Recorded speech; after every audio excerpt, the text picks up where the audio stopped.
my speech is on Ebola. Just a quick little preview of why I'm doing on it.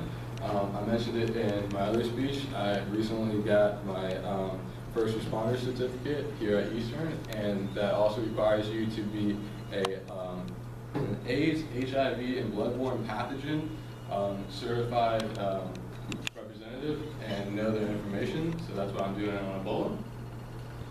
Where did it come from? Ebola was first discovered in 1976, and there was two simultaneous outbreaks, one in the Sudan, the other one is in the CDR, the Democratic Republic of Congo. The virus was later named after the river and the Democratic Republic of Congo. That's a picture of where the river is located. You can see in the region of Africa where the outbreak occurred. The origin is believed to come from bats. Bats can carry the virus and not be affected. Other animals carry the virus and can also not show the symptoms. And those are monkeys, chimpanzees, and other small rodents. Close contact and consumption of these are believed to led to some of the outbreaks. Why does it spread so fast? In Africa, there's many cultural differences that contribute to the spread.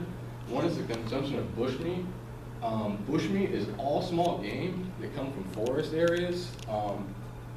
They live in the Congo. The Congo is a heavily, it's basically a rainforest, and there's a lot of small, plentiful game that you can eat. And a lot of these can actually carry diseases, and they eat monkeys and chimpanzees. They have 99 or 98% DNA compatibility. That means they can carry super viruses that can transfer easily to humans. Their funeral practices are also very different. They have intimate contact with the dead bodies. That includes like kissing, crying on, and sharing drinks with, or glasses with the deceased. And they also didn't have very many cremation practices before this. So the dead bodies would pile up, and it would just contribute to the spread and the outbreak because the bodies would still be contagious even after they've been deceased. And after you die, you excrete sweat glands, and it can carry the virus as well. Ebola is a worm-like virus. When it enters the bloodstream, it actually affects your T cells, the white blood cells. It actually uses the RNA to replicate itself, and then causes the host cell to explode and carries the RNA out throughout the body to infect other cells. This causes the immune system to weaken, carries to other parts such as your liver, kidney, spleen, and causes intense bleeding inside and outside the body. Here's some examples of major bleeding inside the eyes, the mouth, and sores and bruising that occur. Some of the symptoms, and pretty much this is how it occurs as you develop it: chills, fatigue, headaches, full body sores, and aches, sweating, your respiratory problems, diarrhea, vomiting, stomach pain, and then unexplained bleeding and bruising all of your body. Some of the biggest factors, as soon as you are diagnosed, the faster you can get the medical attention. And the basic treatment is the intravenous fluids, hydration, and antibiotics. The lack of personal equipment have really contributed to this. In West Africa, the ambulance drivers that pick up all the dead bodies and the sick people weren't getting basic PPE, and this led to massive outbreaks through the public services over there. Improvements to the protocol need to be made across the board. The healthcare basic response is, like I said, the intravenous fluids, the IVs, balance and electrolytes in the body, and keeping hydration, your oxygen and blood pressure, and treating occurring infections. This causes a major symptom of death because it weakens the immune system and opens it up to other infections.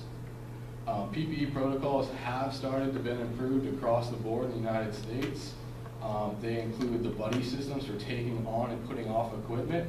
Some have changed to full gloves, facial shields in some cases, full gowns, and this is an extreme case of PPE required for Ebola patients. There have been wide-scale efforts across the board to not only educate the public, because for a good 3 months after the outbreak, they thought it was basically a hoax from the government to get money. And it took them about that long to establish just basic general education to the public on how it works and how it can be transferred. The CDC and the WHO are collaborating with other agencies to develop treatments and vaccinations. One vaccination was ZAMP.